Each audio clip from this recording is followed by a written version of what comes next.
বাচ্চারা, আজকে আমরা হিউম্যান বডি পার্টস অর্থাৎ মানব দেহের শরীরের বিভিন্ন অংশের নাম জানবো। ম্যান মানে মানুষ। তাহলে প্রথমে আমাদের কি হেড, হেড মানে মাথা।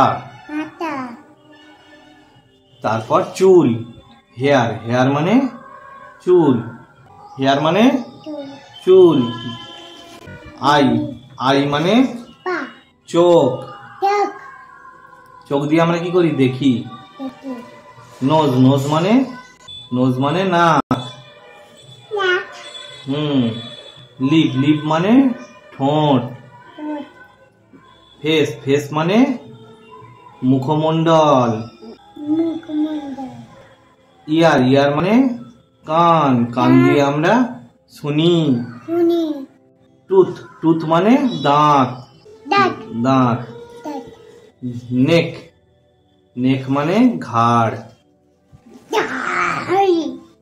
শোল্ডার, শোল্ডার মানে কাঁধ। ব্যাক, ব্যাক মানে পিঠ। আর্ম, আর্ম মানে বাহু। হিপ, হিপ মানে কোমর, এই কোমর এখানটা, এটা কোমর। হ্যান্ড, হ্যান্ড মানে হাত, এই যে হাত, আমাদের কটা হাত? দুটো। রিস্ট, রিস্ট মানে কবজি। ফিঙ্গার, ফিঙ্গার মানে হাতের আঙ্গুল, এই যে তোমার আঙ্গুল এগুলো। নেল, নেল মানে নখ, এগুলো নখ। লেগ, লেগ মানে পা, কটা পা আমাদের? দুটো পা। হিল, হিল মানে গোড়ালি। ফুট, ফুট মানে পায়ের তলা।